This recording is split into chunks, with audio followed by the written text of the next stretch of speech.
चालू कर दे। चालू है।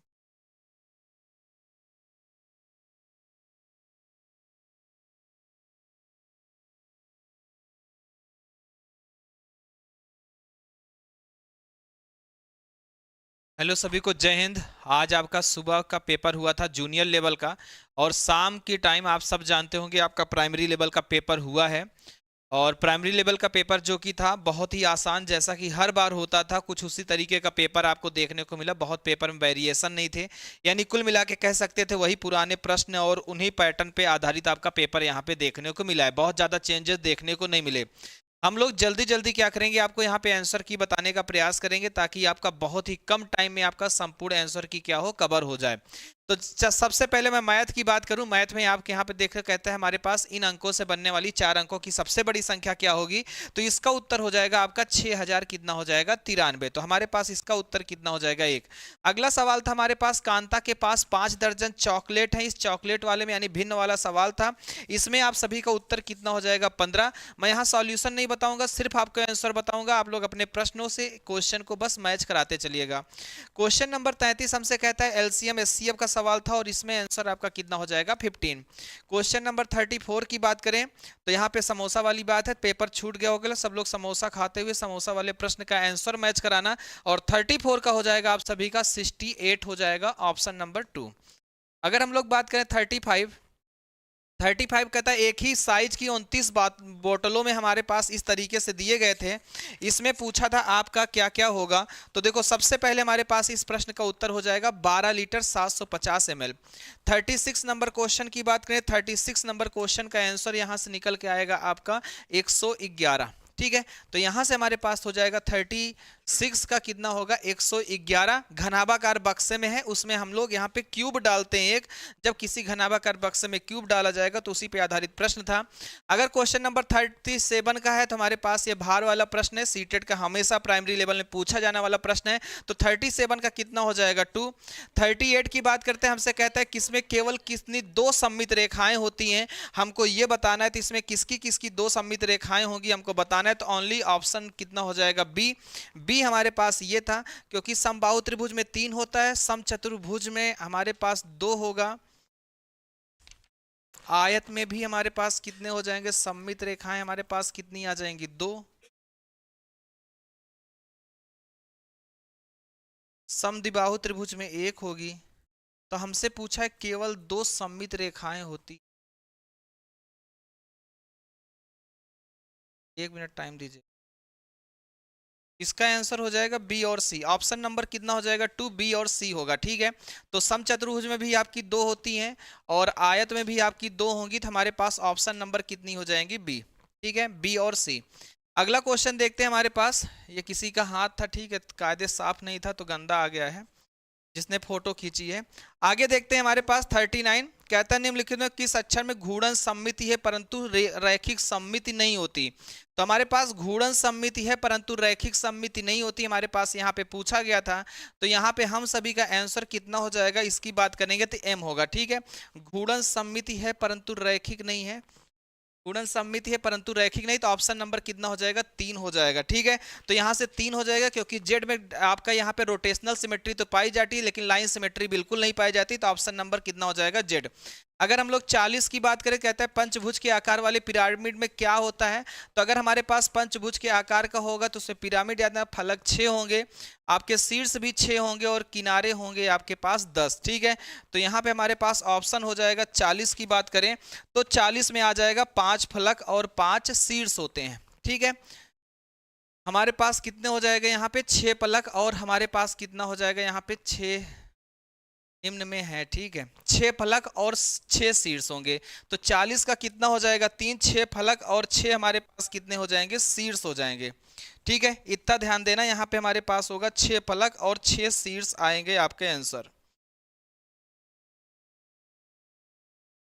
तो समझ गए ना, तो हमारे पास कौन सा था ये 40 का। ठीक है, तो 40 में हो जाएगा हमारे पास यहाँ पे 6 पलक और 6 शीर्ष हो जाएगा। ठीक है, आगे देखते हैं हमारे पास 41 की बात करते हैं। तो 41 में हमारे पास यहाँ पे आंसर आ जाएगा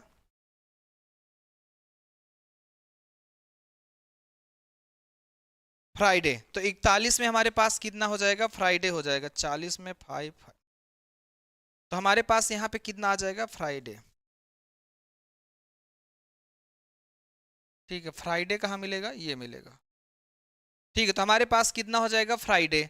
अगर हम लोग बात करेंगे आपका 41 की, तो 41 नंबर में हमसे क्वेश्चन, अच्छा यही था 41 नंबर, यही था। ठीक है, फ्राइडे हो गया। 40 नंबर क्वेश्चन में 6 फलक और कितने हो जाएंगे, 6 सीट्स हो जाएंगे। अगला देखते हैं हम लोग 42 नंबर क्वेश्चन। 42 नंबर क्वेश्चन हमसे कहता है यहाँ पे सम बताना है कितना हो जाएगा, तो 42 का आप सभी का कितना आ जाएगा, 1200 कितना हो जाएगा, 11। ऑप्शन नंबर कितना हो जाएगा, 3, 1211। 43 की बात करें तो हमारे पास यहाँ पे आंसर निकलेगा, 43 में हो जाएगा 299 हमारे पास यहाँ पे, 299, 12 और 49 के सभी अभाज्य संख्याओं का योग। 44 की बात करते हैं तो 44 में हमारे पास आंसर हो जाएगा 1326।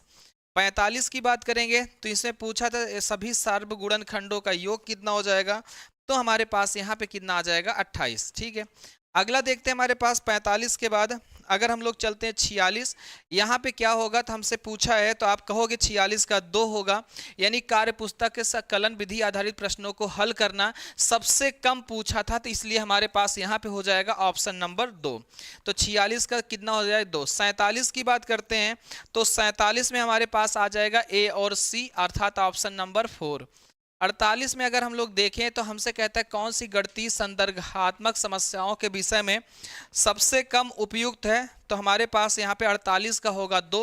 इनको हल करते समय बच्चे सही उत्तर प्राप्त करने ध्यान केंद्रित करने लगते हैं। ठीक है, अगला था हमारे पास 49 की बात करते हैं, तो 49 में अगर हमसे पूछेगा कि यहाँ पे बताओ कौन सा हो जाएगा, तो 49 का हमारे पास आंसर कितना आ जाएगा, यहाँ पे 3, अर्थात ए सत्य है परंतु ए का सही कारण कितना है, आर है। ठीक है, अगला दिया था हमसे 50 नंबर की बात करता है, यहाँ पे कौन सा होने वाला है, देखो 50 में बात करेंगे तो हमारे पास 1/2 डिवाइड बाई कितना हो जाएगा, 1/3। 51 की बात करते हैं, 51 नंबर में हमारे पास दिया था 51 का कितना होगा, 4। पूर्ण संख्याओं के लिए शून्य एक योज्य तस्मक कहलाता है। ठीक है, कभी भी पूर्ण संख्याओं के लिए शून्य एक योज्य तस्मक कहलाता है। 52 की बात करते हैं तो 52 में हमसे पूछा है गणित में प्राथमिक स्तर की पाठ्यचर्या नर्चरिंग क्यूरियोसिटी होगी, जिज्ञासा पोषित करने के लिए होगा। 53 की बात करते हैं तो हमारे पास 53 कितना हो जाएगा, द चाइल्ड डज नॉट। ठीक है, तो हमारे पास यहाँ पे हो जाएगा 53, द चाइल्ड डज नॉट, अर्थात हमारे पास यहाँ से निकल आएगा 53 का 2। ठीक है, अर्थात यहाँ पे हो जाएगा बच्चा स्थानीय मान की अवधारणा को नहीं जानता है। 54 में चलेंगे, बैन हिलेस संबंधित प्रश्न है, बैन हिलेस हमारे पास प्रश्न दिया था 54, और रिड्यूस जनरल, अर्थात हमारे पास यहाँ से हो जाएगा 54 में अगर हम लोग बात करेंगे तो 54 का आ जाएगा 2, प्रॉपर्टी ऑफ शेप। ठीक है, तो हमारे पास यहाँ से हो जाएगा, एक चीज हमारे पास यहाँ पे दिया था, जी हाँ ठीक है, ये था हमारे पास ऑप्शन नंबर कितना हो जाएगा, 2। ज्यामितीय आकृतियों के समान गुणों का अनौपचारिक रूप से निगमन कर सकता है तथा इन गुणों के बीच में संबंधों को देख सकने में क्या हो जाएगा, हमारे पास सक्षम हो जाएगा। अगर हम लोग बात करते हैं 55 की निम्नलिखित में से कौन सा गणितीय शिक्षण अधिगम में स्थानीय मान सांस्कृतिक ज्ञान के समावेश का सबसे कम, तो हमारे पास यहाँ पे 55 की बात करते हैं तो 55 का कितना हो जाएगा, 3 हो जाएगा। 56 बात करते हैं, हमसे पूछा है राष्ट्रीय शिक्षा नीति 2020 के मुख्य मार्गदर्शक सिद्धांतों में से एक है, तो 56 में अगर हम लोग निकालेंगे तो यहां से आ जाएगा ग्रेड 5। ठीक है, अगला है हमारे पास 57, प्राथमिक कक्षा की गणित की एक अध्यापिका अपनी कक्षा में अलग अलग आकार के जार लेकर जाती है, गतिविधि क्या कहलाती है, हमारे पास अगर पूछेगा तो यहाँ पे हमारे पास दिया था आयतन और परिकलन। ठीक है, तो हमारे पास 57 का कितना हो जाएगा, 2। ठीक है, तो ये हो जाएगा हमारे पास आंसर हो जाएगा वैल्यू मैट इस कन्वर्जेशन। ठीक है, तो हमारे पास इतना आ जाएगा। अगला दिया था हमारे पास आयतन और उसका संरक्षण। फिर बात करते हैं 58 की, थोड़ा सा ये खराब सा दिख रहा होगा, ध्यान देना।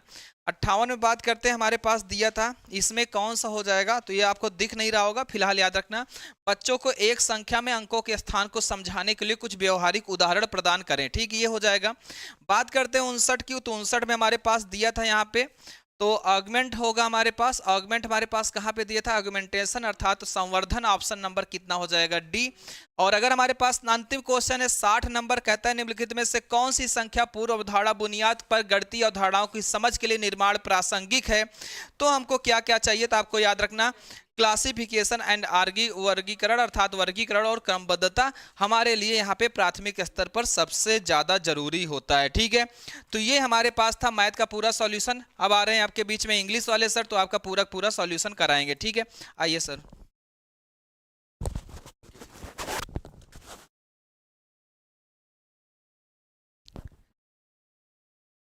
देखिए लोग पेपर को आंसर की के पर्पज से सॉल्व करेंगे कम से कम टाइम में, है ना। सीधे सीधे आंसर्स में चलेंगे और एक दो प्रश्न है जहां पर हो सकता है कंफ्यूजन रहे आपको, तो उसे देख लेंगे तुरंत उसी टाइम पे। आवाज मिल पा रही होगी। से था 91।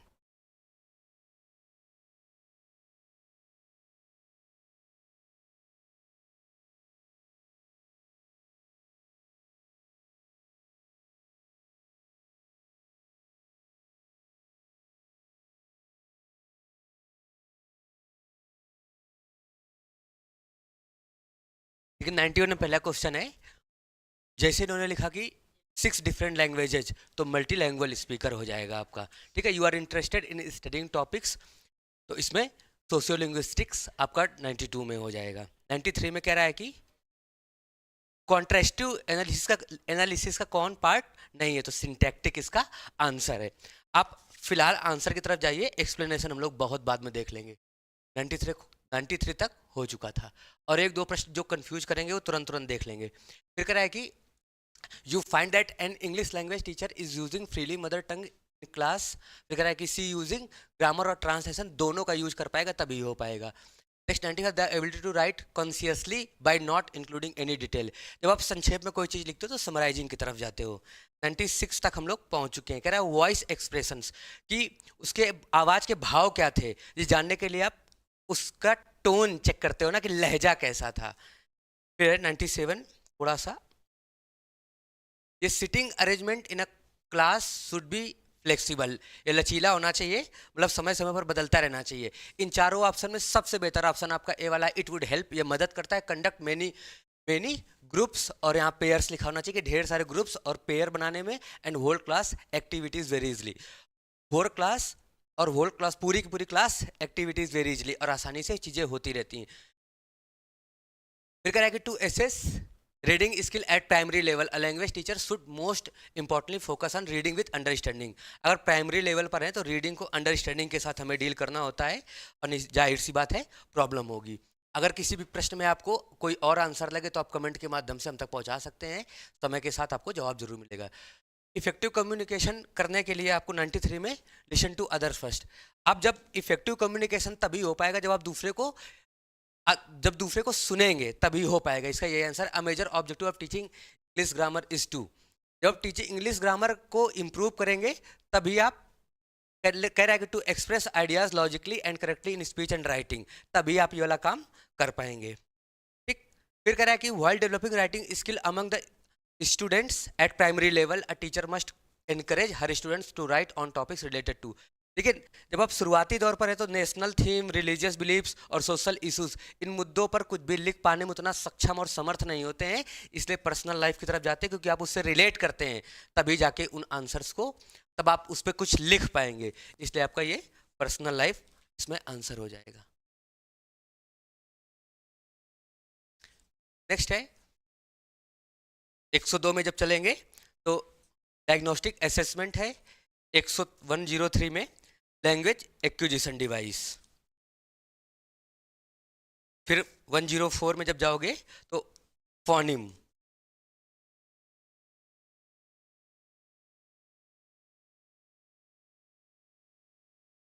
फिर कह रहा है कि infants around 2 and 3 months, 2-3 month का जो बच्चा है वो वर्ड्स को धीरे धीरे नहीं बोलता, सॉफ्ट वॉइस के साथ बोलता है, तो कू एक वर्ब है, वहीं से उन्होंने कूइंग करके वर्ड बनाया।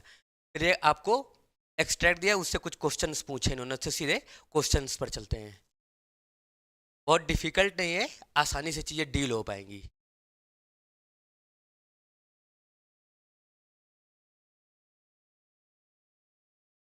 और 106 में आपका जो आंसर है वो ऑपरेशन है, मतलब सताने के सेंस में, और 107 में ऑप्टिमिस्ट।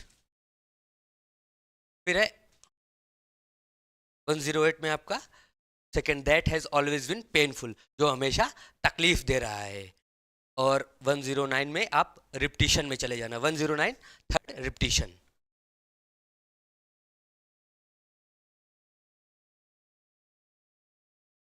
फिर सिमिली आंसर है, फिर एब्जेक्ट पॉवर्टी, अत्यधिक गरीबी।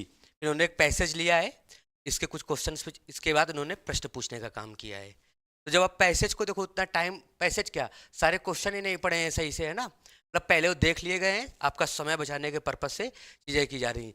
ए is true but B is false, आपका 112 में आपका आंसर हो जाएगा। फिर कह रहा है कि द आंट वॉज हैप्पी, आपका इसमें ए वाला हो पाएगा। और फिर यहाँ क्लॉज आइडेंटिफाई करने के लिए करें, इंजीनियर एंड लगा है, इंजीनियर नाउन हो गया, नाउन का जो बताया वो एडजेक्टिव, एडजेक्टिव क्लॉज फॉर्म में तो हो जाएगा एडजेक्टिव क्लॉज। फिर तो कोई 115 क्वेश्चन आपको थोड़ा परेशान कर सकता है, आप इसको देख करके हो सकता है आप यही हो रहा, आप एक्सक्लामेटरी ऑप्टेटिव की तरफ जा सकते हैं, लेकिन इसका स्ट्रक्चर देखो, व्हाट मैडनेस और सीजेज, यानी प्रेजेंट इंडेफिनिट के साथ क्या कर रहे हैं, इंट्रोगेटिव वर्ड को सब्जेक्ट बनाया, अफर्मेटिव में ले जाके इन्होंने अफर्मेटिव स्ट्रक्चर यूज किया, तो सेंटेंस आपका इंट्रोगेटिव हो पाएगा। फिर कह रहा है कि ऑपोजिट, फ्रैगाइल का मतलब जो आसानी से टूट जाए, बिखर जाए, चेंज हो जाए, ड्यूरेबल का मतलब टिकाऊ से है। फिर सेल आउट मतलब यात्रा आदि शुरू करना, और जॉन्ट का मतलब होता है जब मौज मनोरंजन करने के लिए आप चलते हैं, तब आप जॉन्ट वर्ड का यूज करते हैं, to go out for a jaunt, यानी मौज मनोरंजन के लिए जाना। और नरेटर कौन है, यंग बॉय है।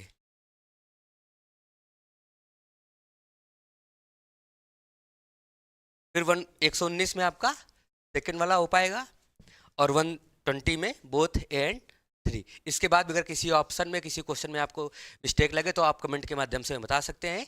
Thank you.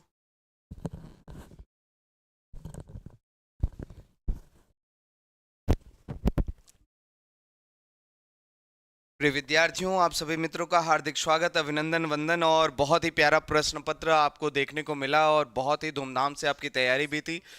और आइए इसी की कड़ी में हम लोग धूमधाम तरीके से स्टार्ट करते हैं।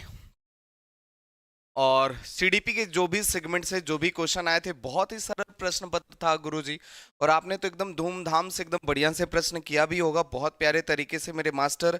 तो आइए जरा देखा जाए क्या है और कैसे आपने क्या क्या आंसर किया है, मिलाते चलें और चीज़ों को और सही तरीके से अपने आप को एक बार स्वमूल्यांकन भी करते चले। तो आइए मेरे भाई, मेरे विद्वान,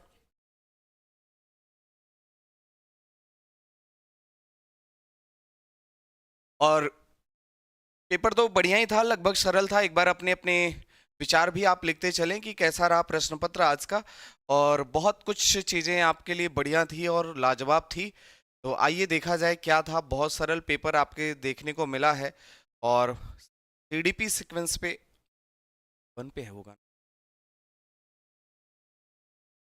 तो बस अब जल्द ही हम लोग धूमधाम तरीके से स्टार्ट कर रहे हैं। 30 क्वेश्चन और लाजवाब तरीके से हल कर लिया जाएगा। बढ़िया पेपर था, बहुत ही प्यारा प्रश्न था। और 44 है ना, 1 होगा टीपी। थोड़ा सा मुझे आने में लेट हो गया, और लेकिन आइए, घबराने की बात नहीं है। और आ गया है अब सीडीपी के क्वेश्चन आपके समक्ष प्रस्तुत होने वाले हैं। धैर्य बनाए रखें और धूमधाम तरीके से किया जाएगा।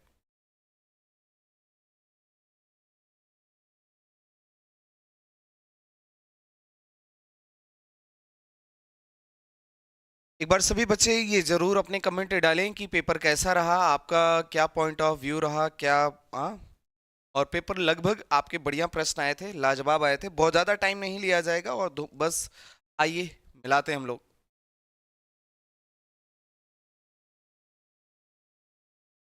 आइए, पहला ही क्वेश्चन आपके जिन पियाजे से उठाया था मेरे मास्टर। और आ जाइए धूमधाम से पहला प्रश्न आपके सामने दिया जाए। और कह रहे हैं कि रमा ने अपने भाई ताहिर के साथ मतलबी तरीके से व्यवहार किया। अगले दिन ताहिर बीमार हो गया। रमा ने निष्कर्ष निकाला कि उसने अपने भाई को बीमार कर दिया, और इसमें क्या होगा। और क्वेश्चन नंबर 1 यहाँ पे हमारा ये ये कहाँ गया, ये पूर्व संक्रिय अवस्था। और ये पूर्व संक्रिय अवस्था आपका ये बढ़िया यहाँ पे सही जवाब होगा। यहाँ वाले पे आपका यहाँ पे इस वाले में मतलबी तरीके से व्यवहार किया। अगले दिन ताहिर बीमार हो गया। रमा ने निष्कर्ष निकाला कि उसने भाई को बीमार कर दिया। तो यहाँ पे अहम केंद्रिता ये होगा और यहाँ पे एक ऑप्शन पहले वाले में ए सही होगा आपका। आइए क्वेश्चन नंबर 2 पे बढ़ते हैं और क्वेश्चन नंबर 2 की तरफ चलते हैं और कह रहे हैं वह प्रक्रिया जिसके द्वारा बच्चे अपने जेंडर भूमिकाओं के बारे में जागरूक होते हैं उन्हें क्या कहा जाता है? उन्हीं को भैया कहा जाता है जेंडर वर्गीकरण के नाम से जाना जाता है बच्चा। आइए क्वेश्चन नंबर 3 की तरफ बढ़ते हैं और क्वेश्चन नंबर 3 क्या कह रहा है कि लेव वाइगोस्की के परिदृश्य में लेव वाइगोस्की आलंबन की सहायता और आलंबन वाले में क्या होगा? कह रहे हैं कि यहाँ पे आधी हल की हुई समस्याएं दी और जिन्हें अन्यथा हल करने में कठिनाई हो रही थी और यहाँ पे इसके फोल्डिंग प्रदान किया जा रहा है। इस वाले क्वेश्चन में क्वेश्चन नंबर यहाँ पे आपका ये 4 ये बिल्कुल सही जवाब होगा बच्चा। आइए नेक्स्ट नंबर पे आगे बढ़ा जाए और क्वेश्चन नंबर आपके सामने है गुरुजी और क्वेश्चन नंबर 4 आपके सामने है और क्या लिख रहा है? प्रगतिशील शिक्षा एक शैक्षिक दर्शन है जो जोड़ देता है, किस पे जोड़ देता है मार साहब? तो बिल्कुल छात्र केंद्रित शिक्षा और सक्रिय भागीदारी पे जोड़ देता है। तो बहुत सरल प्रश्न थे, बहुत ही प्यारे और बहुत ही सरल प्रश्न आपके पेपर में आए हुए थे। आइए नेक्स्ट नंबर पे देखा जाए और इसमें मार साहब इस वाले क्वेश्चन में कोहल वर्ग से ये क्वेश्चन आपका था कि बच्चे किसी कार्य के परिणाम से निर्धारित और अच्छे बुरे और समझने के प्रगति नियम कानून नम्य और बदले जा सकते हैं और यहाँ पे और कोहल वर्ग और यहाँ पे ए और बी ये दो ए और आर दोनों इस वाले में गलत हैं भैया। इस बात को ध्यान रखना। इस वाले क्वेश्चन में ज़्यादा टाइम नहीं लेंगे, बस आज हम आप यहाँ पे सिर्फ मिलाएंगे, फिर उसके बाद धूमधाम से आगे हम इसके विषय में बहुत अच्छे से जानेंगे भाई। लेवाइगोस के अनुसार संज्ञानात्मक विकास किसे निर्देशित करता है? तो 6 वाले में जो सही जवाब होगा वो क्या होगा? निजी वाक्य के रूप में और भाषा के रूप में। 6 वाले में हमारा क्वेश्चन ये 6 में 4 सही है बच्चा। आइए 7 वाले में देखा जाए इसमें क्या है? निम्नलिखित में से कौन सी बुद्धि लोग दूसरे के मनोभाव और इसको ज्यादा हमें आपको सोचना ही नहीं है, यहाँ पे अंतर वैयक्तिक वाला है, ये तो बिल्कुल सही जवाब है गुरुजी। और आइए नेक्स्ट नंबर पे आगे बढ़ा जाए और देखा जाए 8 हो गया और नेक्स्ट नंबर पे 9वां क्वेश्चन है। कह रहे एक बच्चे पहला अनुभव और साथ ही लड़की और लड़का होने का मतलब क्या अपेक्षा क्या हो? यहाँ पे जो हमारा सही जवाब होगा वो क्या है? वो हमारा परिवार होगा। इस वाले क्वेश्चन में हमारा क्या होगा गुरुजी? इस वाले में हमारा परिवार होगा। इस बात को ध्यान रखना बच्चा। आ जाओ आगे बढ़ा जाए नेक्स्ट नंबर पे क्वेश्चन 9 वाले में देखा जाए रचनात्मक मूल्यांकन के लिए क्या किया जाएगा? मानदंड स्पष्टीकरण यहाँ पे होगा और ये बिल्कुल यहाँ पे ये बिल्कुल सही जवाब होगा इस वाले में। ये 10 नंबर पे आइए क्वेश्चन नंबर 10 पे देखा जाए और 10 वाले पे कह रहा है कि आपका डिस्ग्राफिया तो अधिगम यहाँ पे बिल्कुल यदि अधिगम ना होता तब हमारा वहां पे जाता और यहाँ पे ये बिल्कुल सही जवाब है, हमारा अधिगम अक्षमता होगा, बिल्कुल सही जवाब। और 10 वाले में हमारा ये डी ऑप्शन बिल्कुल सही जवाब है। इस बात को भी हमें ध्यान रखना है गुरुजी। नेक्स्ट नंबर पे आगे बढ़ा जाए और नेक्स्ट क्वेश्चन आपके सामने है और क्वेश्चन नंबर 11 आपके सामने एक शिक्षक को कक्षाओं में प्रतिभाशाली बच्चों के लिए और इस वाले क्वेश्चन में हमारा सही जवाब होगा क्या करना चाहिए? एक शिक्षक को कक्षाओं में प्रतिभाशाली बच्चों की यहाँ पे संज्ञानात्मक सामाजिक और भावनात्मक जरूरतों को ध्यान में रखना चाहिए बच्चा। यहाँ पे बहुत ज्यादा टाइम हम इसलिए नहीं ले रहे हैं, बस आपको अभी आंसर मिलाना है, फिर आगे हम लोग चर्चा करेंगे। और क्वेश्चन इस वाले में हमारा जो सही जवाब होगा भैया, इस वाले में पहली बात तो आप ध्यान रख लो, यहाँ पे छोटे छोटे और मानकीकृत को हम गलत कर दें और जहां भी आपका क्वेश्चन आए 1 3 4 जहां भी हो 1 3 4 ये बिल्कुल ये दूसरा ऑप्शन हमारा ये सही जवाब है। वेरी गुड, बहुत बढ़िया मेरे भाई। और नेक्स्ट नंबर पे क्वेश्चन नंबर 14 पे आते हैं 13 पे आते हैं स्वलीनता में एकीकरण और यहाँ पे स्वलीन क्रम विकार के बारे में निम्नलिखित में से कौन सा कथन सही है? तो सही कथन हमारा है ए फॉर एप्पल वाला सही है, पहला ऑप्शन हमारा बिल्कुल सही जवाब है। और आइए नेक्स्ट नंबर पे आगे बढ़ा जाए और नेक्स्ट क्वेश्चन देखा जाए क्वेश्चन नंबर 14 है समावेशी शिक्षा से आया है और समावेशी व्यवस्था में पढ़ाते समय निम्नलिखित में शिक्षक को क्या करना चाहिए भैया? और यहाँ पे उनमें सबसे इंपॉर्टेंट क्वेश्चन नंबर आपके सामने है 14 और 14 वाले में क्या करेंगे? अपने स्वयं के अंतर्निहित और पूर्व कल्पित पूर्वाग्रहों की लगातार जांच करें। बिल्कुल सही बात है। इस वाले में हमारा क्या होगा? ए ऑप्शन आपका बिल्कुल सही जवाब है बच्चा।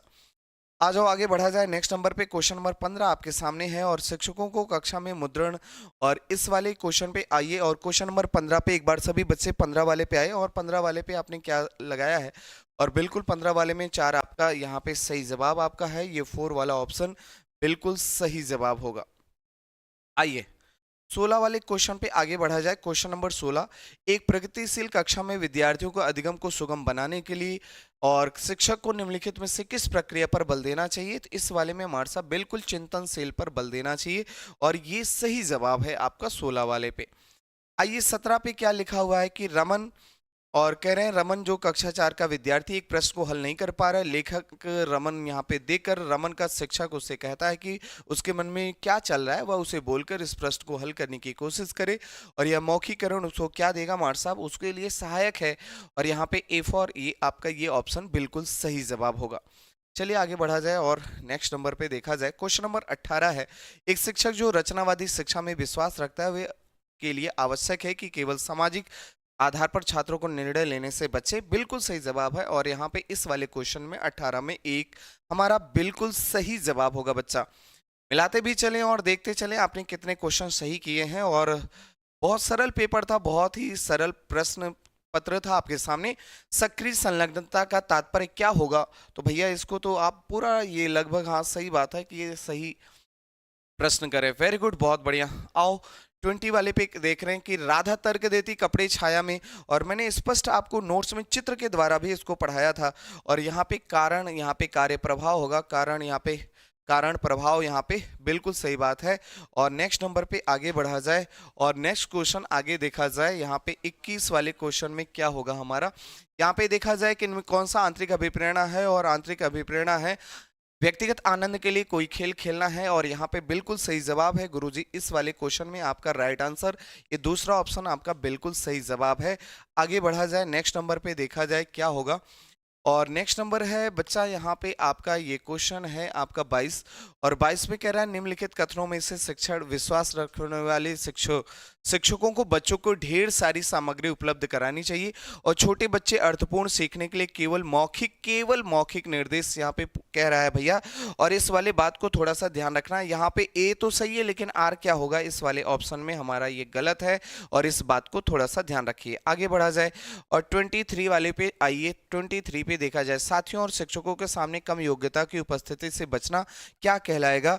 और ये कहलाएगा मार साहब ये प्रदर्शन परिहार्य, और यहाँ पे इग्नोर वहां से हो रहा है। बिल्कुल ये वाला ऑप्शन आपका सही जवाब है। आगे बढ़ा जाए और नेक्स्ट क्वेश्चन आपके सामने है। यहाँ पे कक्षा में आलोचनात्मक सोच को बढ़ावा देने का कौन सा प्रभावी तरीका है?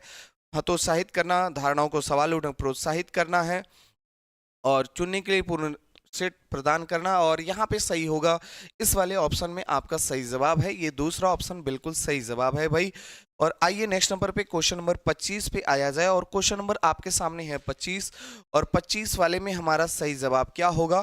तो भैया 25 वाले में कह रहा है कुछ बच्चों की ऐसी विशेषताएं होती हैं जो उनके माता पिता से मिलती है जबकि अन्य माता पिता से स्पष्ट रूप से भिन्न होती हैं। यह पता लगाना है कि कोई विशेषता यहाँ पे सही जवाब आपका क्या होगा? इस वाले में आपका सही जवाब आपका ये 4 ऑप्शन बिल्कुल सही जवाब है भाई। आइए नेक्स्ट नंबर पे 26 वाले पे बढ़िए विकास के बारे में निम्नलिखित में से कौन सा कथन सही है? तो बिल्कुल यहाँ पे भैया हमारा सही जवाब क्या है? ये बिल्कुल बहुआयामी बहुदिशात्मक होता है, बिल्कुल सही जवाब है हमारा 26 वाले पे। और आ जाओ गुरुजी, बिल्कुल सही चल रहा है, एकदम बढ़िया, एकदम लाजवाब आपने आंसर किया है। और 27 वाले में क्या होगा? और 27 वाले में हमारा बिल्कुल सही जवाब है, और 4 हमारा यहाँ पे सही जवाब होगा 27 वाले में। आइए आगे बढ़ा जाए, ज्यादा टाइम ना लेते हुए। अधिकांश बच्चे 5 या 6 सुसंगत वाक्य कब बोलते हैं? तो इस वाले क्वेश्चन में हमारा होगा क्या 5 साल, ये ऑप्शन आपका सही जवाब होना चाहिए। और नेक्स्ट नंबर पे यहाँ पे नेक्स्ट है लेवाइगोस्की के अनुसार जैसे बच्चे बढ़ते हैं उनकी भाषा, और यहाँ पे मौखिकीकरण से किधर की तरफ बढ़ता है? तो आंतरिक वाक्य की तरफ बढ़ता है, इस बात को ध्यान रखना। और नेक्स्ट नंबर पे आइए 30 वाले क्वेश्चन पे पियाजे के संज्ञानात्मक विकास को किस तरह घटित होने वाला बताया गया है? और यहाँ पर मार साहब क्या होगा? तो 4 अवस्थाओं के रूप में, बिल्कुल इस वाले में हमारा ये बिल्कुल सही जवाब है। और ये लगभग मेरे अकॉर्डिंग जितनी भी चीजें थी मैंने आपको बता दिया है। आयोग 1-2 क्वेश्चन इधर उधर आगे मान भी सकता है, तो लेकिन अप्रोप्रिएट चीजें मैं अपने अकॉर्डिंग बता दिया हूं। अब आपके सामने अब हिंदी की जो भी क्वेश्चन है और हिंदी के आंसर को बताने के लिए के सर उपस्थित हैं, तो के सर आप आए और हिंदी के जो भी प्रश्न है श्रृंखला है उसको सॉल्व कराएं। ठीक है, एक बार मिला करके बताना बच्चा कितना सही किया आपने।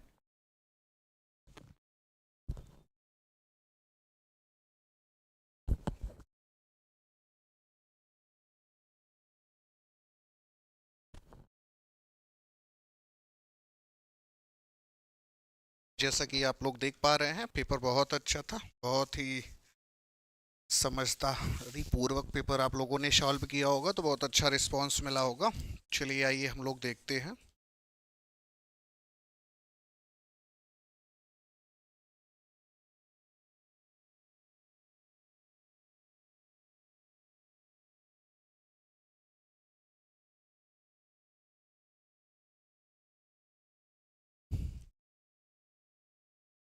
ज्ञान विज्ञान,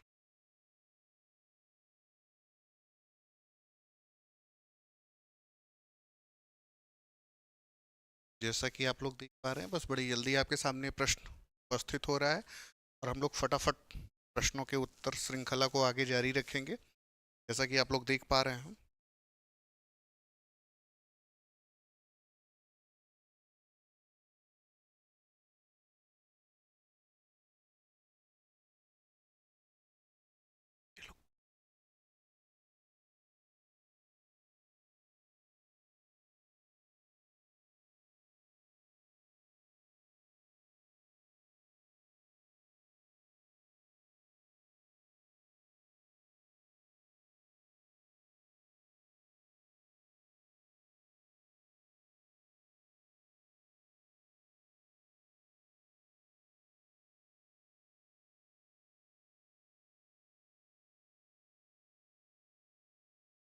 जैसा कि आप लोग देख पा रहे हैं, आपके सामने प्रश्न पत्रों की श्रृंखला आ गई है और हम लोग बात करते हैं कि अंकिता 6 विभिन्न भाषाएं आपस में समझ बोल सकती है, उसकी भाषिकता के क्षमता के कारण उसे कहा क्या जाएगा। तो आप लोगों ने देखा होगा कि अगर 6 भाषाएं वो आपस में समझना जानती है, तो इसका सीधा सीधा कॉन्सेप्ट आता है कि बहुभाषिक वक्ता के रूप में वो प्रसिद्ध होगी।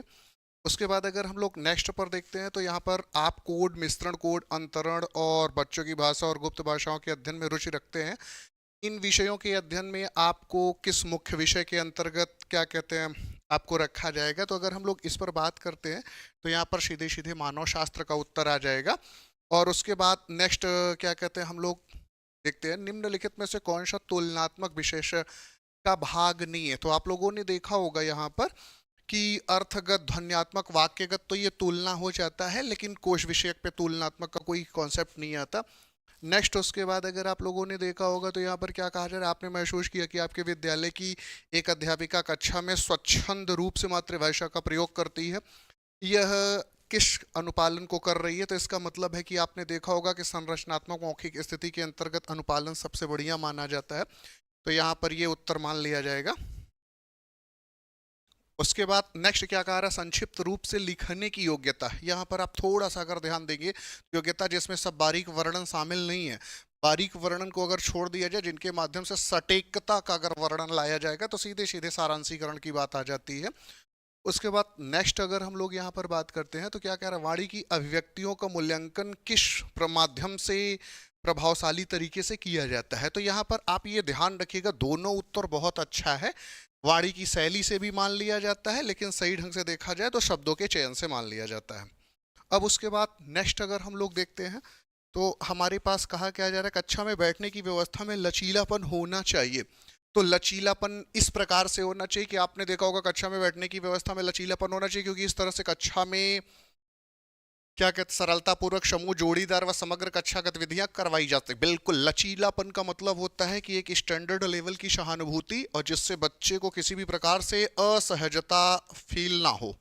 इसलिए आपको ध्यान रखना होगा, इससे बच्चों को इस बात की स्वतंत्रता अपनी सीट से जब भी वो, ऐसा कुछ नहीं है। इससे अध्यापक अपनी कक्षा में समानता का भाव, समानता के भाव से कोई मतलब यहाँ पर इसलिए नहीं है क्योंकि संवैधानिक स्थितियों का बिल्कुल वर्णन नहीं किया जाएगा। इससे बच्चों को स्थायी मित्र समूहों का गठन करने से बचाया जा सकता है। ये सब मिल्की कम्युनिटीज का कोई प्रयोग नहीं होगा, सीधे सीधे इसका उत्तर हो जाएगा फर्स्ट वाला।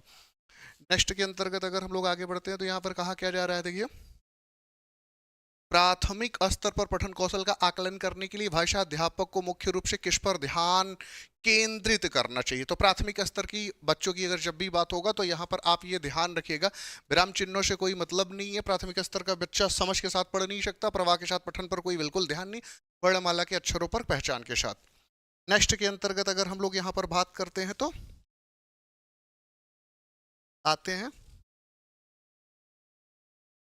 अब उसके बाद यहाँ पर क्या कहा जा रहा है, प्रभावशाली संप्रेषण सुनिश्चित करने के लिए क्या महत्वपूर्ण है? तो आपने देखा होगा प्रभावशाली क्या कहते हैं संप्रेषण प्रस्तुत करने के लिए, आपने देखा होगा कि लैंग्वेज के साथ साथ एक्टिविटी का भी प्रयोग होना चाहिए। तो यहाँ पर जो उत्तर होगा वो ये वाला सही हो जाएगा। उसके बाद आपने देखा होगा फिर अंग्रेजी व्याकरण के शिक्षक का मुख्य उद्देश्य क्या होता है?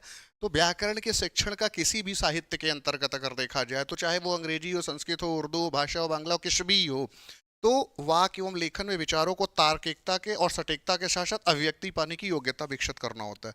नियमों को कंठस्थ करने का कोई मतलब नहीं है। और उसके बाद अगर हम लोग क्या कहते हैं, अध्ययन में रुचि विकसित करना, अपने विचारों की मौलिकता में वृद्धि करना, तो नियमों को कंठस्थ सही है, लेकिन वाक्य लेखन में विचारों और सटीकता के साथ साथ अभिव्यक्ति पाने की स्थिति को स्पष्ट करना। नेक्स्ट, अगर हम लोग नेक्स्ट की तरफ चलते हैं, तो प्राथमिक स्तर पर विद्यार्थियों के लेखन कौशल विकसित करने के लिए, जैसे आप लोगों ने देखा होगा किसी भी प्रकार से जब भी कोई बात होती है प्राथमिक स्तर पर, तो जो निबंधात्मक लेखन कौशल होता है, तो आपने देखा होगा कि कभी माँ पर निबंध लिखवाया जाता था, कभी काऊ पर, कभी गाँव पर। तो इस तरीके से व्यक्तिगत जीवन के बारे में जब कहा जाएगा तो वो बढ़िया से लिख पाएगा। राष्ट्रीय थीम से उससे कोई मतलब नहीं है, धार्मिक मत और सामाजिक मुद्दों का उसे ज्ञान नहीं होता, इसलिए वो व्यक्तिगत जीवन के बारे में बहुत अच्छा लिख पाता है। उसके बाद आप अपनी कक्षा के शिक्षार्थियों को अवलंबन देने के लिए उसकी वैयक्तिक भिन्नताओं को पहचान करना चाहते हैं, तो आपने देखा होगा वैयक्तिक भिन्नताओं का जो भी रिस्पॉन्स होता है वो रचनात्मकता में होता है। अब उसके बाद अगर हम लोग नेक्स्ट में चलते हैं, तो यहाँ पर कहा क्या जा रहा है, चॉम्स्की ने प्रतिपादित किया है कि भाषा अर्जित करने की शहजाद क्षमता हमारे अद्वितीय मानविक जैविक वंशानुक्रम का परिणाम है। बिल्कुल सही है। इसका मतलब जो भाषाई संवर्धन होता है वो संतुलन बनाने के लिए हमेशा जन्मजात प्रक्रिया के अंतर्गत आता है, तो इस प्रकार से भाषा अर्जन क्षेत्र डोमेन के अंतर्गत कंप्लीट कर लिया जाएगा। नेक्स्ट अगर हम लोग देखते हैं, तो यहाँ पर क्या कहा जा रहा है, भाषा में ध्वनि की सबसे छोटी सार्थक इकाई को अगर हम लोग देखते हैं, सीधे सीधे ध्वनि मूलक कॉन्सेप्ट आ जाएगा। उसके बाद नेक्स्ट अगर हम लोग देखते हैं, तो हमारे पास कौन सा प्रश्न आ रहा है, अब 2 से 3 माह की आयु वाले जो शिशु मुक्त स्वर ध्वनियाँ, शिशु मुक्त स्वर मतलब किसी भी प्रकार से स्वर से वो मुक्त होकर के कुछ भी करते हैं, तो आपने देखा होगा कि जो 2 से 3 महीने के बच्चे होते हैं, उनका सबसे पहले नंबर पर क्या कहते हैं, कोई कॉन्सेप्ट आता है, तो ये ध्वनियाँ किसका उदाहरण है, कूजन के अंतर्गत आ जाती हैं। अगर कूजन नहीं सही मान लेंगे तो कभी कभी वो आपको बबलाने पर रख सकते हैं। ठीक, उसके बाद नेक्स्ट अगर हम लोग देखते हैं, तो यहाँ पर सही उत्तर क्या आएगा, अब 106 के अंतर्गत निम्नलिखित पद्यांश को पढ़कर पूछे गए प्रश्नों को सबसे उपयुक्त उत्तर अगर हम लोग बात करते हैं, तो यहाँ पर सीधे सीधे कहा क्या जा रहा है, आइए हम लोग प्रश्नों को सॉल्व करते हैं।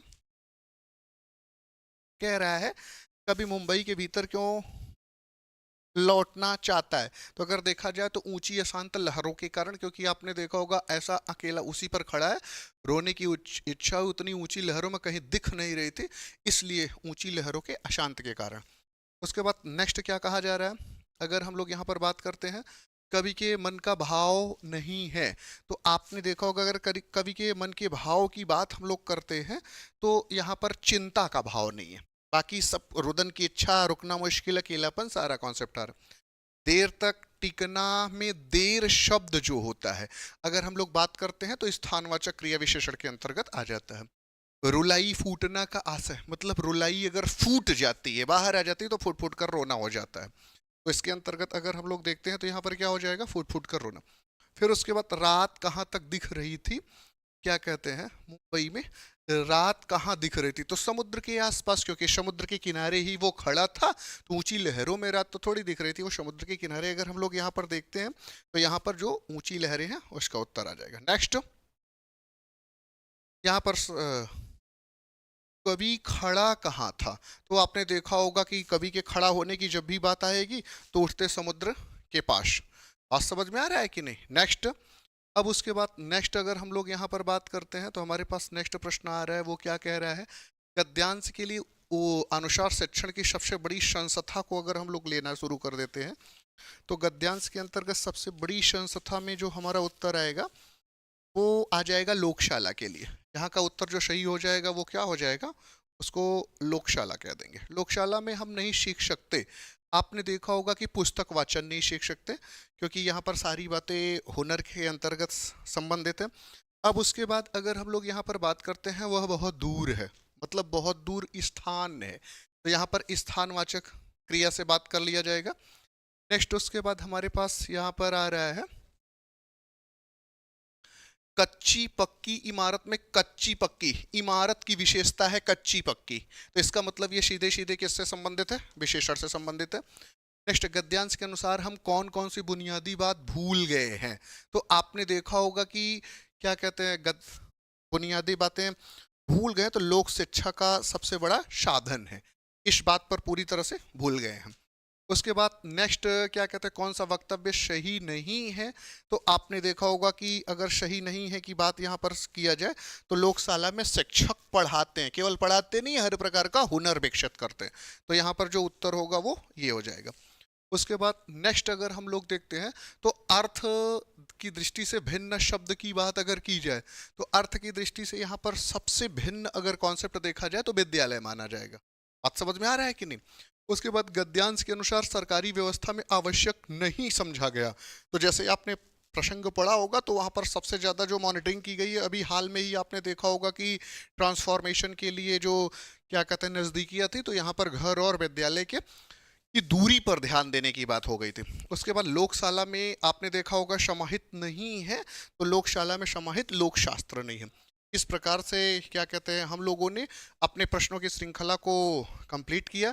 आगे की प्रश्नों की श्रृंखला को जारी रखनी है तो क्या कहते हैं हमारे सामने अमन सर जी आ रहे हैं और आपके सारे प्रश्नों को सही ढंग से सॉल्व कराएंगे। बहुत बहुत धन्यवाद।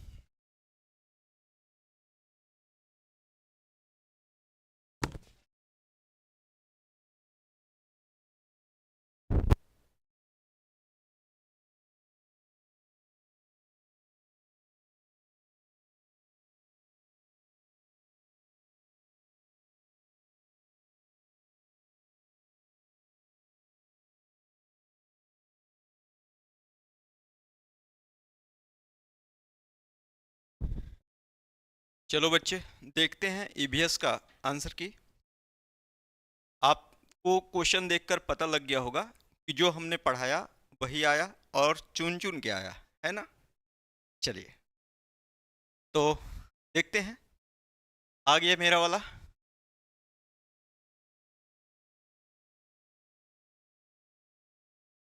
तिहत्तर।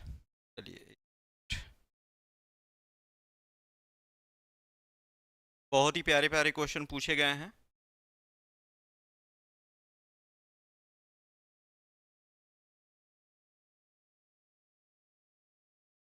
चलिए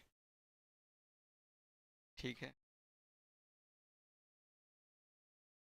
यहाँ से हमारा स्टार्ट है। ठीक है 61 से। चलिए तो आइए देखते हैं। ठीक है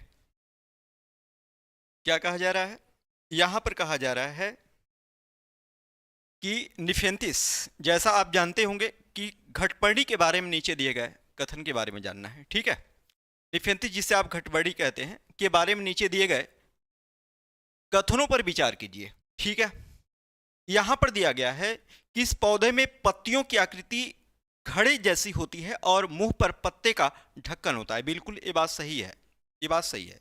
इस पौधे से एक विशेष गंध निकलती है जो कीटों को आकर्षित करती है कि नहीं? ये बात भी क्या है, सही है। ठीक है यह लद्दाख और रूस के शीत मरुस्थलों में पाया जाने वाला एक सामान्य पौधा है, नहीं ऐसा नहीं है। यह या तो इंडोनेशिया में पाया जाता है और भारत में यह मेघालय वाले क्षेत्र में देखने को मिलता है। तो ये बात क्या है, गलत है। डी कह रहा है कि यह पौधा छोटे कीड़े मकोड़ों, मेढकों, चूहों को फंसा कर खा जाता है जैसा। ये बिल्कुल बात ये भी क्या है, सही है। यानी आप समझ सकते हैं कि ए बी डी सही है और जब ए बी डी सही है तो इसका तीसरा ऑप्शन क्या है, सही है। यानी 61 का तीसरा ऑप्शन सही है। ठीक है चलिए आइए अगले की बात करें। अगला यहां पर आपसे पूछा जा रहा है कि कश्मीर में श्रीनगर के घरों के बारे में निम्नलिखित में से कौन सा कथन सही नहीं है। ठीक है कौन सा कथन सही नहीं है? कुछ पुराने घरों में विशेष प्रकार की खिड़कियां होती हैं जो बाहर की ओर निकली होती हैं, इन्हें डब कहते हैं। ये बात बिल्कुल क्या है, सही है। ये बात क्या है, सही है। ठीक है डल झील पर हाउस बोट श्रीनगर का एक मुख्य आकर्षण है। ठीक है ये बात भी क्या है, सही है। ठीक है श्रीनगर में बहुत सारे परिवार डोंगा में रहते हैं जो पहाड़ी क्षेत्रों में बने हुए होते हैं। ये बात क्या है? गलत है। ये बात क्या है? गलत है। और गलत है तो यही इस क्वेश्चन का क्या हो जाएगा? सही ऑप्शन हो जाएगा। यानी तीसरा ऑप्शन क्या हो जाएगा? सही हो जाएगा। यानी 62 का क्या हो जाएगा? तीसरा। चलिए बहुत बढ़िया। आइए अगले क्वेश्चन की बात करते हैं। 63 नंबर क्वेश्चन क्या बोल रहा है? कहा जा रहा है कि मधुमक्खियों के छत्तों के बारे में नीचे दिए गए कथनों पर विचार कीजिए। ठीक है, चलिए विचार करिए भाई। ये कह रहा है कि प्रत्येक छत्ते में केवल एक रानी मक्खी होती है जो अंडे देती है। बहुत बढ़िया, ये बात तो ठीक है ना? बिल्कुल बात ठीक है। चलिए, छत्ते में कुछ नर मक्खी होते हैं जो छत्ते का निर्माण करते हैं। ये ठीक नहीं है। ठीक है, छत्ते में नर मक्खियों की तुलना में मादा मक्खियों की संख्या काफी अधिक होती है। जो मादा मक्खियां श्रमिक मक्खियां होती हैं जो दिन भर काम करती हैं और बच्चे की देखभाल करती हैं। क्या ये बात सही है? क्या ये बात सही है? बिल्कुल ये बात क्या है? सही है। ठीक है, चलिए, श्रमिक मक्खियां फूलों के चारों ओर शहद के लिए रस की खोज में उड़ती हैं। रस वाले फूलों को खोजने पर विशेष प्रकार का नाच करती हैं जिसके द्वारा अन्य मक्खियां भी रस एकत्र करने से जुड़ी हुई बातें। ये बात ठीक है। यानी ACD सही है। और ACD किसमें सही है? तो ये दूसरे ऑप्शन क्या हो जाएगा? इसका सही हो जाएगा। ठीक है, चलिए आइए अगले क्वेश्चन की बात करें बच्चे। अगला क्वेश्चन आपके सामने ये रहा। अगला क्वेश्चन क्या कह रहा है कि हाथियों के बारे में नीचे दिए गए कथनों पर विचार कीजिए। हाथियों के बारे में नीचे दिए गए कथनों पर क्या करना है भैया?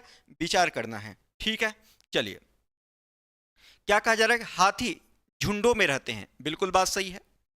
ठीक है, हाथियों के एक झुंड में 20 से 25 हथिनियां होती हैं। ये बात क्या है? गलत है। ठीक है, नर हाथी झुंड में 9 से 10 वर्ष की आयु तक ही रहते हैं। ये बात सही है। ठीक है, ये बात भी क्या है? ठीक है। सबसे अधिक आयु की हथनी झुंड के सभी फैसले लेती है, यानी डी। यानी ACD क्या है? सही है। और ACD सही है तो इसका तीसरा ऑप्शन क्या हो जाएगा? सही हो जाएगा। इस क्वेश्चन का तीसरा ऑप्शन सही हो जाएगा। बहुत बढ़िया। आइए अगले क्वेश्चन की बात करते हैं। अगला क्वेश्चन आपके सामने ये रहा। क्या कहा जा रहा है कि प्रायः 1000 वर्ष पूर्व अल-बिरूनी उज्बेकिस्तान से आए एक यात्री ने भारत के बारे में अपना वृत्तांत लिखा। निम्नलिखित में से कौन से वृत्तांत अल-बिरूनी के किताब में लिपिबद्ध किए गए हैं?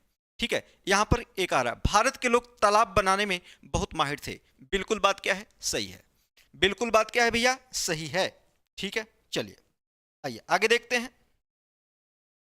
ठेला खींचने के लिए भारत में घोड़ों का इस्तेमाल किया जाता है। ऐसा कुछ उन्होंने नहीं लिखा था।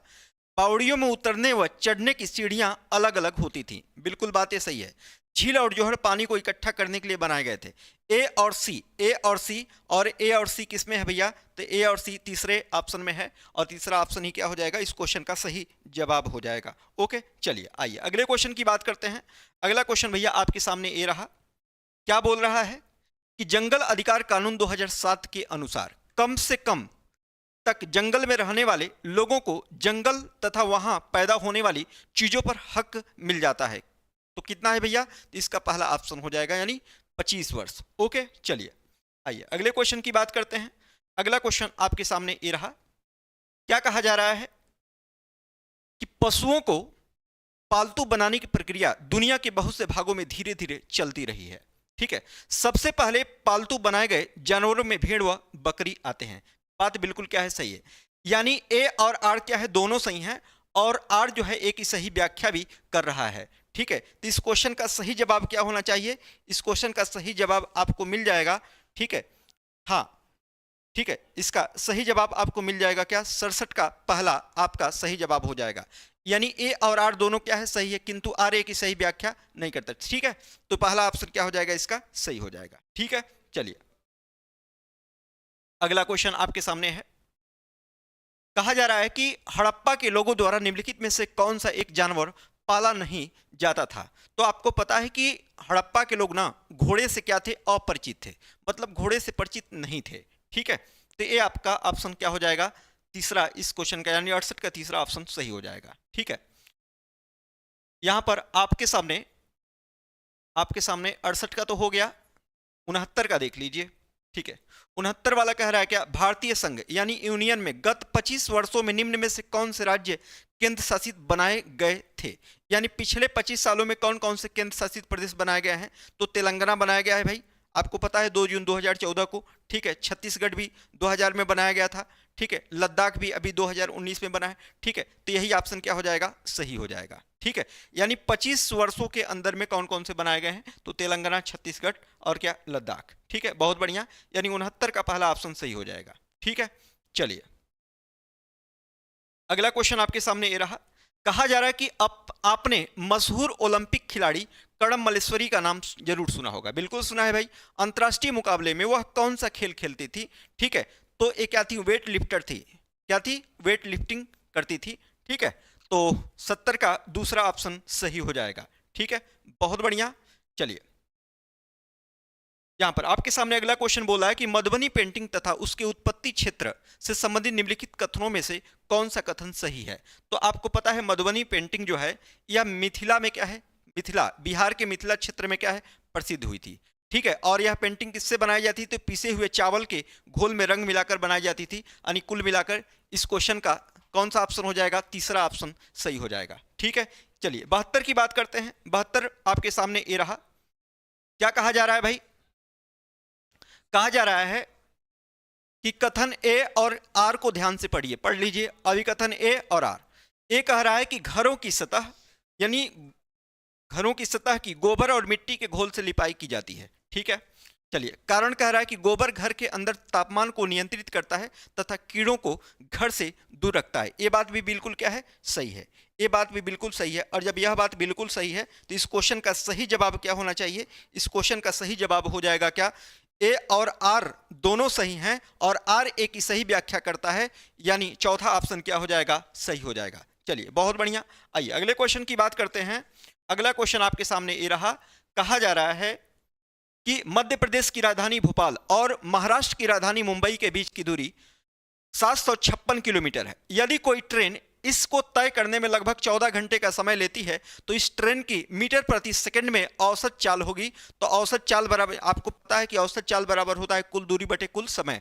कुल दूरी दिया गया कितना, 756 किलोमीटर दिया गया है और कितना समय लेती है, तो 14 घंटे का समय लेती है। 14 5 70 हो जाएगा, 14 चौको क्या हो जाएगा, 56 हो जाएगा। यह किलोमीटर प्रति घंटा में है तो इसको मीटर प्रति सेकंड में चेंज करने के लिए 5/18 से क्या करना पड़ेगा, गुणा। 18 तियां 54, 3 पचे क्या हो जाएगा, 15, यानी 15 मीटर प्रति सेकंड इस क्वेश्चन का सही जवाब हो जाएगा। यानी पहला ऑप्शन क्या हो जाएगा, सही हो जाएगा, ठीक है। बहुत बढ़िया। आइए अगले क्वेश्चन की बात करते हैं। अगला क्वेश्चन आपके सामने ये रहा।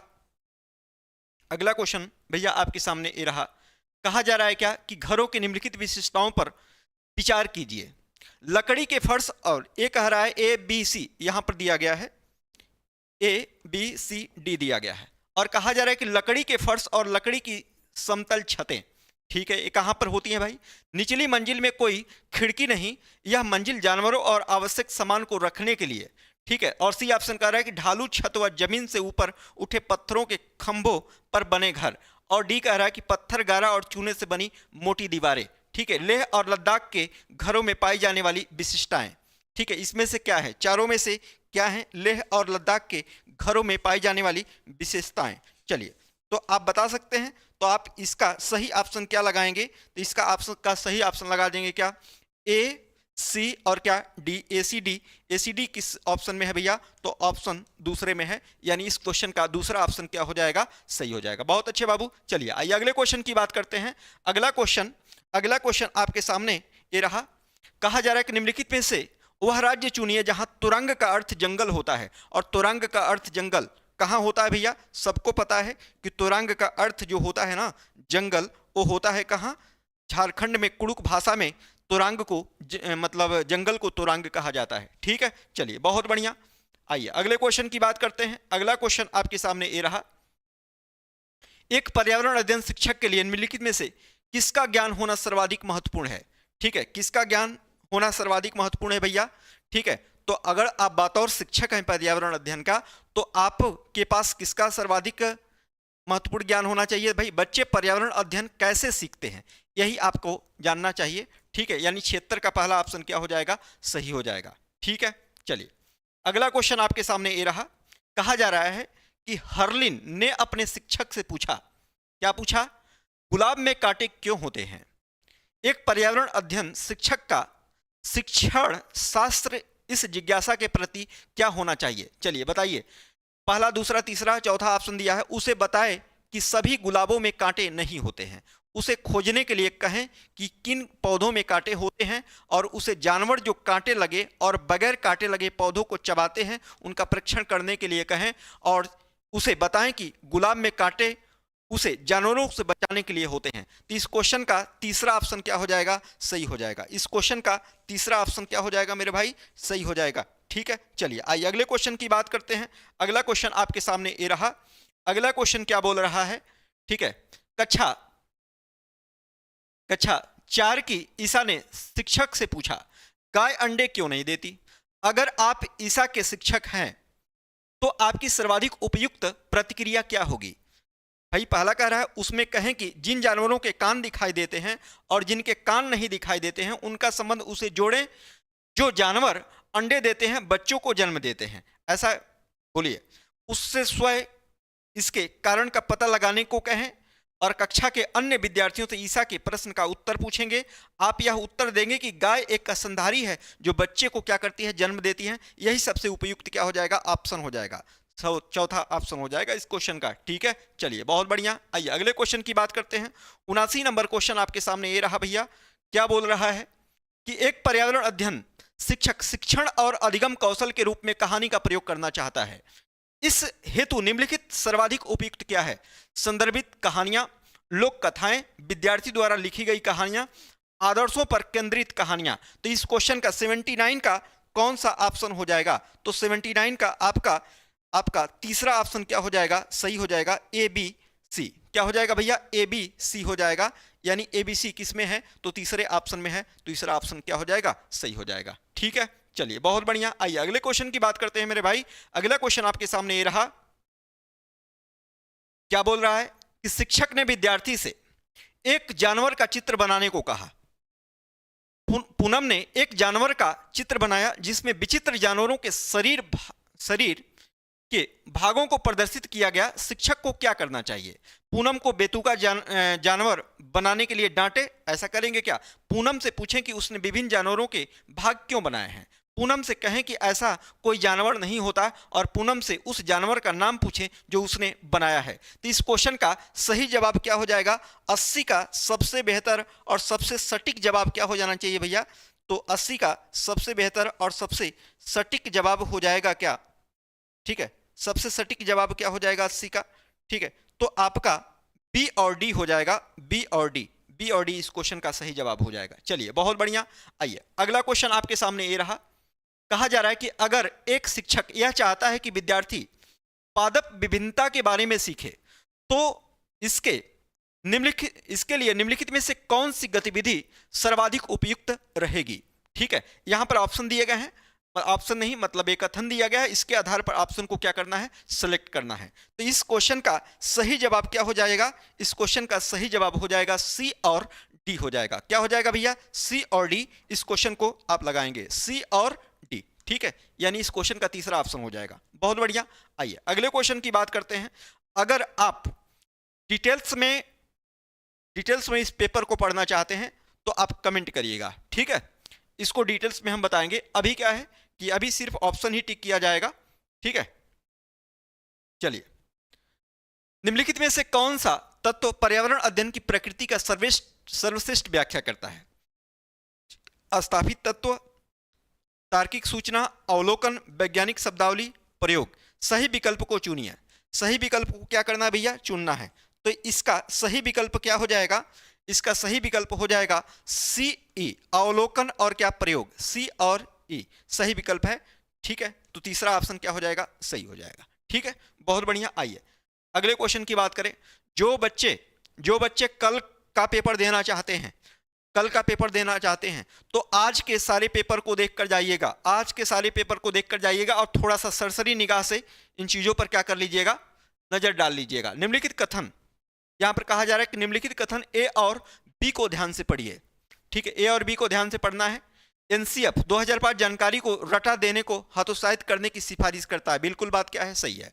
एनसीएफ 2005 प्रत्येक विषय को तीक्ष्ण घेरे में बनाए रखने के प्रयास को हतोत्साहित करने की सिफारिश करती है। बात ये दोनों क्या है, सही है, यानी ए और बी दोनों क्या है, सही है, ए और बी दोनों सही है, यानी चौथा विकल्प क्या होना चाहिए, इसका हो जाना चाहिए, चौथा विकल्प हो जाएगा। ठीक है, चलिए बहुत बढ़िया। आइए 84 की बात करें, 84 नंबर क्वेश्चन देखें। ठीक है, 84 नंबर क्वेश्चन कह रहा है कि चीनू यह जानना चाहता है कि दिन और रात कैसे होते हैं। चीनू जानना चाहता है कि दिन और रात कैसे होते हैं। चीनू को यह समझाने के लिए निम्नलिखित में से कौन सी विधि सर्वाधिक उपयुक्त रहेगी। क्रियाशील मॉडल इस क्वेश्चन का सही जवाब हो जाएगा, यानी 84 का पहला ऑप्शन क्या हो जाएगा, सही हो जाएगा। बहुत बढ़िया। आइए अगले क्वेश्चन की बात करते हैं। अगला क्वेश्चन मेरे भैया आपके सामने ए रहा। ठीक है, चलिए निम्नलिखित कथन ए और बी को ध्यान से क्या करें, पढ़ें। ठीक है, पर्यावरण अध्ययन के अधिगम में कक्षा के बहुसांस्कृतिक स्वरूप का आदर करना चुनौतीपूर्ण है। ठीक है, बी कथन कह रहा है कि पर्यावरण अध्ययन के अधिगम में प्रत्येक विद्यार्थी को महसूस होना चाहिए कि उसका समाज, संस्कृति और उसका रहन सहन महत्वपूर्ण है। सही विकल्प को क्या करना है, चुनना है, सही विकल्प को चुनना है, यानी इस क्वेश्चन का सही जवाब क्या हो जाना चाहिए, इस क्वेश्चन का सही जवाब हो जाएगा 4। ठीक है, 4 नहीं, ठीक है, इस क्वेश्चन का सही जवाब हो जाएगा ए बी सी। क्या हो जाएगा, ए बी और क्या, सी, ए बी सी। कौन सा नंबर का क्वेश्चन है भाई, 85 नंबर का क्वेश्चन है। ठीक है, 85 नंबर का आपका जवाब हो जाएगा ए और बी। क्या हो जाएगा, ए और बी दोनों क्या है, सही है। ठीक है, चलिए बहुत बढ़िया। आइए अगले क्वेश्चन की बात करते हैं।